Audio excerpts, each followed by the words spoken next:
start by welcoming Cindy Padnos, welcoming back Cindy Padnos to 1Mby1M. She's the founder and managing director of Illuminate Ventures and one of the early activists of the female investor in Silicon Valley movement. Today we have a lot more, but she's one of the earlier ones, and we've had her before here, and she's been doing a lot of work in this area for a long time. Welcome, Cindy. Great to see you back. Thank you. It's wonderful to be here. So let's catch up. It's been a while. How has your COVID been? Well, of course, there's not a whole lot that you can say that's positive about COVID, other than it's actually benefited a few of our portfolio companies in ways one could never anticipate. And others have had some hardship because of it, either buildings closing down, and so sales teams aren't working in offices anymore, and things like that have had some impact. Obviously, we're all looking forward to the world, not just our community, but the world opening back up. It'll be, I think, much better appreciated, all of the things that we can do and all of the things we can enjoy in the future. So let's start with the positives. You said you have had portfolio companies who have benefited from COVID, and we've heard this from many investors that there are certain categories where companies have done well even in COVID times. Let's take a couple of case studies and discuss them. Why, what is it that they're doing, and how has COVID benefited them positively? Well, probably the most obvious one is Coupang, which is the e-commerce giant of South Korea. And as you can imagine, in the world where shops are closed and people don't want to go out or can't go out, e-commerce picks up pretty dramatically. The credit that I'll give to Coupang is that they were prepared. They were ready to be able to take full advantage of the opportunity that opened up in front of them, which meant they had to have all of the logistics systems in place. They had to hire many more drivers for delivery. They do all their own deliveries. They don't rely on third parties the way Amazon and others do here in the US. And they also had to put in place amazing policies and processes around how to keep employees healthy in the workplace, because we're talking about warehouse workers, picking all of the items for their people that are ordering these online. And then they took the next step and they initiated something they call instant delivery. And what is instant delivery? It means that literally you can go online, order a product up until midnight, and by 7 a.m. the next morning, it's on your doorstep. That's just incredible. And the logistics of doing that are extreme. So they just went public a few weeks ago, had an extraordinary IPO, and what I'm probably most proud of there is two things. One, the reason we're investors in that company, we don't normally invest outside of North America, is that a company that we were investors in merged with them about 6 years ago. And our team, our CEO and his co-founder and two of the other members all picked up and moved to Korea. Our CEO became the CTO of all of Coupang. His co-founder became head of all products there. And they really, they really helped them make the transition from what they were then, which was really more like the Groupon of South Korea, to become the Amazon of South Korea. Without them, it would have been much more of a struggle without the talent that they brought and the skills and the product that they brought with them when that transaction happened.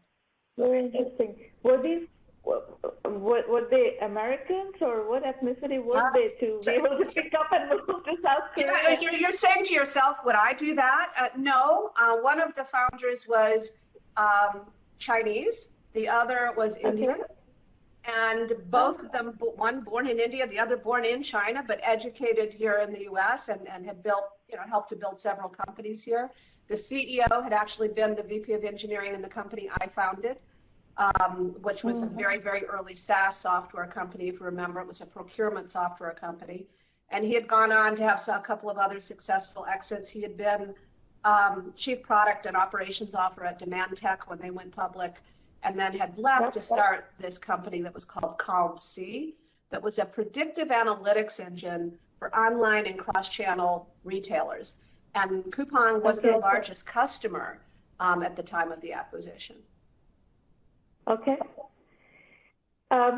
So that actually brings one question to my mind, which is you generally invest more in the B2B sphere, right? Correct. So this, the company that you had invested in was a B2B company that went in, that got acquired by a B2C company. That's how you got into B2C. Correct. So you never know, right? You never know. You can't predict these things. And, but we've had other non-consumer companies that have benefited from COVID as well. We have a company up in Vancouver called Allocadia. It's a rather remarkable company in many ways, that the founders had basically bootstrapped the company to over $1 million in recurring revenue.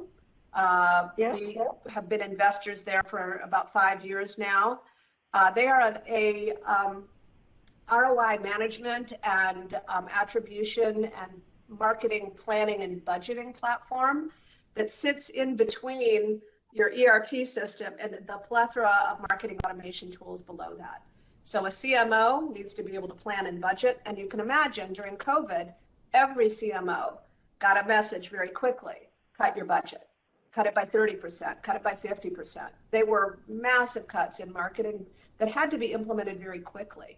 And this is a tool that helps you to understand where your best next dollar should be allocated. And it helps every person on the marketing team with that planning and budgeting process as well. So that was, the demand for that product increased pretty significantly. And it won't go away, because people now understand their budgeting and planning for things like marketing has to be much more agile, has to be almost real time. And historically, it was set it and forget it. You set a marketing budget at the first of the year and things don't change that much. Now they change quite a lot and very frequently. Okay. So let's do a little bit of level setting on the basics of how you're doing your fund right now. What size funds are you working on, and what check sizes are you writing? What stage do you want to come in? You just mentioned that there's a company that already bootstrapped to $1 million. So give us a bit of an idea about what is the investment thesis and the fund strategy right now. Yeah, so I would say most fundamentally, we are looking for companies that are further along than most. So we do series seed stage investing, meaning we're typically the first institutional round of investment in a company. We generally are writing $1 million check. It can be a little bit more, it can be a little bit less. And we're almost always syndicating that investment, meaning sharing it with other like-minded co-investors. So the round sizes are anywhere from, let's say, 2 million to 4 million in size, most typically. And we frequently lead or co-lead those rounds. From time to time, we'll go in when someone else is led, but that's a little bit more unusual. And in terms of the companies themselves that we're looking for, this concept of further along, maybe it helps to just give some examples of what that could be. We have done, for example, several companies that were spin-outs from large corporations. One from SanDisk, the chip maker that was being acquired. The company was being acquired, and they said, "We don't need these software products. I don't know why SanDisk cared about these, but we don't." And spun out an intact team with a dozen optical engineers, IP, a management team that had worked together for years. And that company now is a company called Jetstream. That's a continuous data protection solution for hybrid cloud environments. They're really the only solution in the Microsoft Azure AVS platform for managing disaster recovery, real-time disaster recovery for VMware environments. So a deep tech company, a really interesting team. And they were looking for spin-out capital, if you will. That's one example. We've done several of those. Other companies, not necessarily was the deep tech, What was interesting, in one, it was a customer base where they were spinning out of a law firm with a legal tech platform and instantly would have 1,000 customers that were already the clients of that law firm. Okay. We've done companies that have entirely bootstrapped. I don't know if you know Neha Sampat, but she's got a remarkable company called Content Stack. It's in the digital experience management space, and we led her seed round of financing that enabled them to go from 1 million in recurring revenue that they had bootstrapped to over 4 million in less than a year. And then really with just a $2 million financing, they were able to do that, which is rather extraordinary. That's an unusual company. And then Insight Partners came in and led a $30 million Series A in the company about a year later. So she and her team had bootstrapped by having an IT services business and building the same, came to recognize they were building the same product over and over again for customers around the globe, and decided to productize that offering, spin it out, and they sold off their software business to a company, to Software AG, so to a large corporation, and put all the resources behind the productized company when we put our money in. So that's another interesting.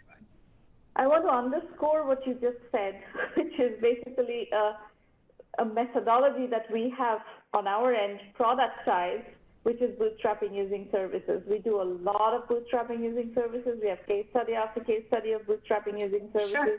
There are great companies out there that have done very well with bootstrapping using services, Oracle being probably the most known example. But one of my favorite examples is Alteryx, which was bootstrapped with services. And I met their CEO, in 2013, and I'm still, in touch with him. And this is a company that was, a textbook case study of bootstrapping using services. So I'm very happy to hear that as an investor, you acknowledge the importance of bootstrapping using services and how effective it is to build companies like this. By the way, if you want to introduce this company to us, we'll be happy to do a story on them for our Entrepreneur Journey series. Yeah, be happy to. I'm sure Neha would be happy to. She's brilliant, by the way, and she's also, on top of everything else, on top of being a great entrepreneur and CEO, she's also a level 2 sommelier. So if you're lucky, she'll send you a nice bottle of wine beforehand. So one thing I would say is that most VCs are not interested in companies that start out as services businesses. I want to be clear that the reality is that there are a lot of things that we're interested in that most VCs aren't. We're interested in companies that have used SBIR grants to get further along, meaning no dilution at all, just grants from the government. We also, by the way, recognize in a lot of these bootstrap companies, there may be family members involved. That's another thing most VCs, literally most of my friends would say, I wouldn't touch that with a 10-foot pole. And so literally, this. So we've taken a contrarian approach, I guess is what I would say. And we understand the value that can be built without venture capital. But we then believe we have the resources and the know-how and the contacts, the network to help those companies then really accelerate when they're ready to. Great. And what about geography? What are you doing? Are you doing only Silicon Valley, or is it? No. You said Vancouver, so you're not doing just Silicon Valley. No, we've always had a broader view than that as well. We've had companies in New York, in Philadelphia, in Pittsburgh, in Chicago. We've got 2 in Canada right now, Southern California. So we've always had a broader view. Excuse me. And my partner, Jennifer, is actually in Seattle. So we look pretty deeply into the Pacific Northwest as well. So, but all North America? 100% North America, yes. North America, okay. And talk to me a bit about your approach to female founders. I know you have a different perspective than, just supporting female founders. You actually, if I remember correctly, what your philosophy was that you are not focusing on female founders only. You fund any entrepreneur. That's correct. I know I've mentioned a couple here that were female, but Coupang, there were no females there, and many others in our portfolio. What we've done is we've really tried to simply open the door wider. We've tried to avoid the pitfalls, I think, of many investors of having a little bit too much pattern recognition around what a typical entrepreneur should look like. We've built our advisory network, which is an extraordinary group of people from the B2B world. More than half of those members are women. They just happen to be some of the most successful enterprise tech people in the world, people who've been founders of companies that have had billion-dollar exits and the like. And we have also very specifically brought interns in. We have a class year internship program that it's also intentionally diverse, meaning more than half of those students have been women, but 2/3 of them, I think it's now 3/4 of them, come from diverse Black backgrounds. In our portfolio today, nearly half of our companies do have a woman co-founder, but half don't. And but 3/4 of them have at least one co-founder who was born outside of North America, by the way. And we have multiple Latino founder CEOs. We have multiple gay founder CEOs. We have a level of diversity that we're really proud of, but we don't ever use that as part of our investing criteria. Okay.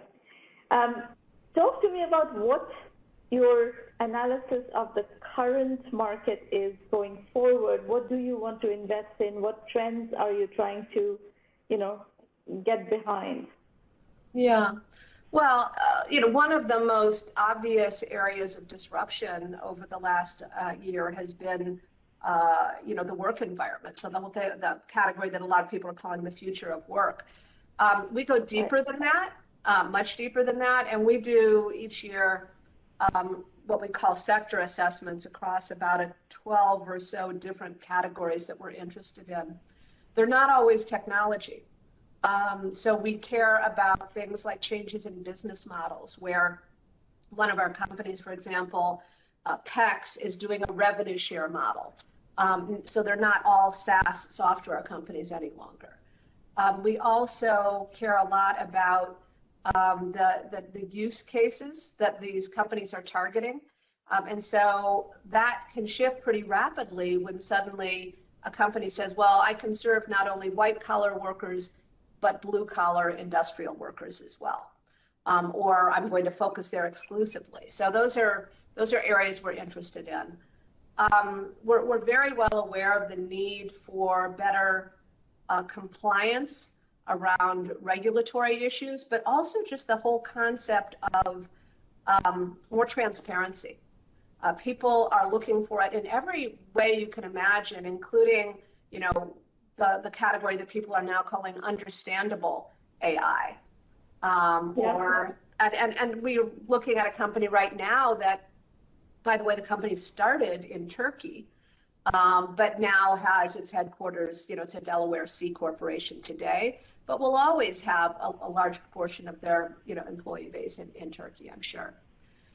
So it's really a variety of different areas. We're looking at things that impact the blue collar workforce. We're looking at technologies in the low code area, and certainly business applications that are going to enable omni-channel delivery of content, like Content Stack does, and other things like that.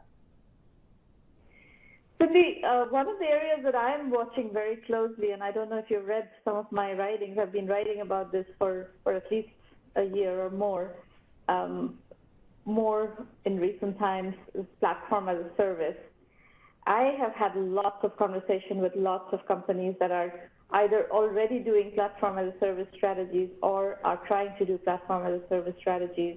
So this is basically the classic Salesforce.com model, where They started with a SaaS application, CRM, and then open up their platform for developers to build other applications around, and then they created the App Exchange marketplace to sell through. This is a model that is being replicated by several players. Atlassian has done a nice job of it.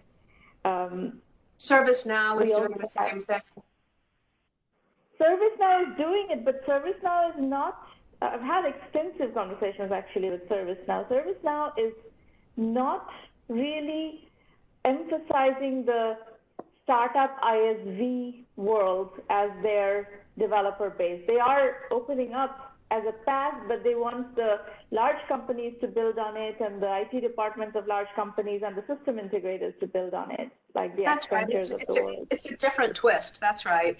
Yeah. So the gentleman who ran that used to run the App Exchange, and is as a member of our advisory board. He's left there and gone to Google to do the same thing at Google. So it'll be interesting to see what that looks like. Avanish, yes, of course. Yeah, Avanish. I know Avanish very well. Unfortunately, Google is doing exactly the same thing. Google is also going after the large workloads and not doing the fast strategy that Avanish was hoping they were going to do. It's not surprising, is it? That's who they should go after. If you're Google, that makes sense.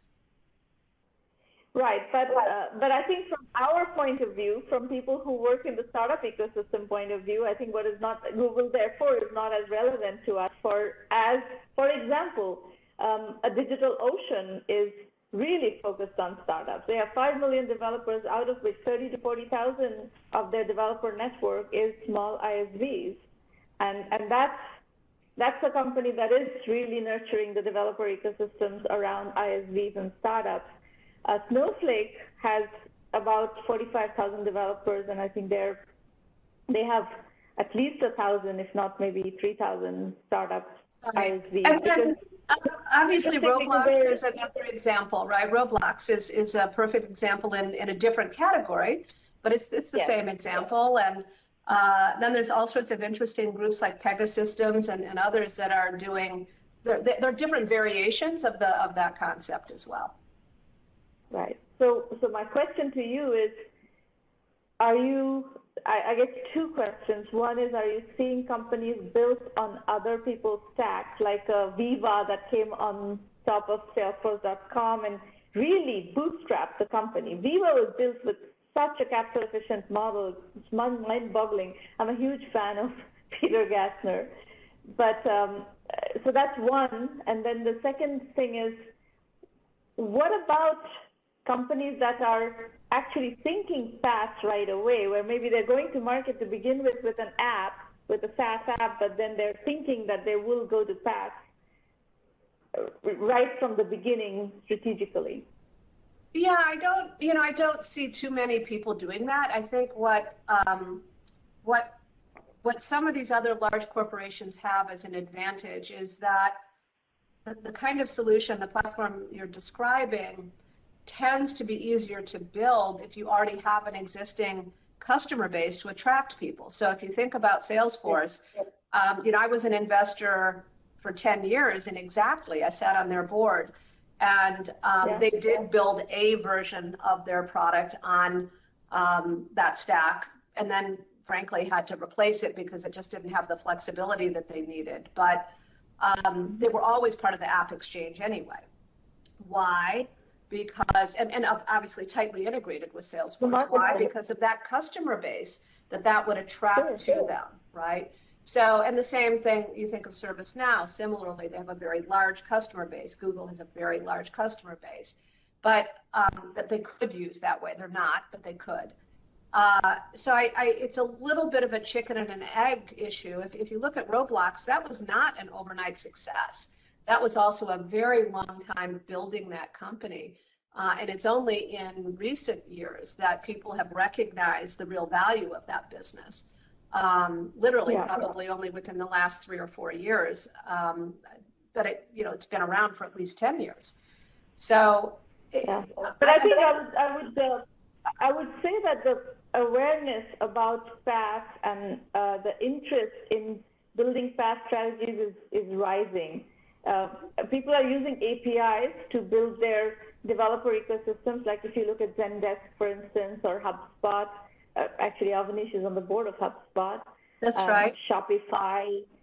Many of them are doing API strategies and trying to bring together a lot of developers around their API, and by giving access, to your point, by giving access to their customer base to these developers. So, right. so there's a lot more going on.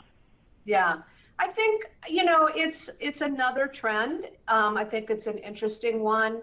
But again, I think if you look at it and say HubSpot, wow, fantastic customer base that they've built that now these developers have access to. So it's again, I think there's a little bit of a chicken and egg, which one do you do first? Yeah, in some cases, it's the customer base. In some cases, it also could be unique technology, right? In Snowflake's case, I think, a lot of the AI companies, AI startups need a data lake to build on top of. And they're benefiting from the fact that they have a unique technology, which people need. You can't really build that kind of a data lake as a startup and have any chance of getting anywhere without somebody else's technology. And they're well positioned, and several others, MongoDB and so forth, are playing that game. Yeah. All right, very good. Any other thoughts before we switch? No, I think it's a great time to be an entrepreneur. If I was always not a great time to be an entrepreneur. Well, I think sometimes are better than others, and I think this is, we invested in BrightEdge and Exactly and some others during the financial downturn, and those are some of the most successful companies in our portfolio. The founders understood the value of a dollar, but more than anything, they really fine-tuned their product and their message with a group of customers who were unbelievably loyal because they delivered something they really needed at a time when everyone was going through difficult times. And, customer appreciation is real. It doesn't go away overnight. And so I think if you have the opportunity to build some of those relationships today, they can be meaningful for the next 10 years. Absolutely. Absolutely. Thank you, Cindy, for coming back, and we will keep in touch. Absolutely. Bye-bye.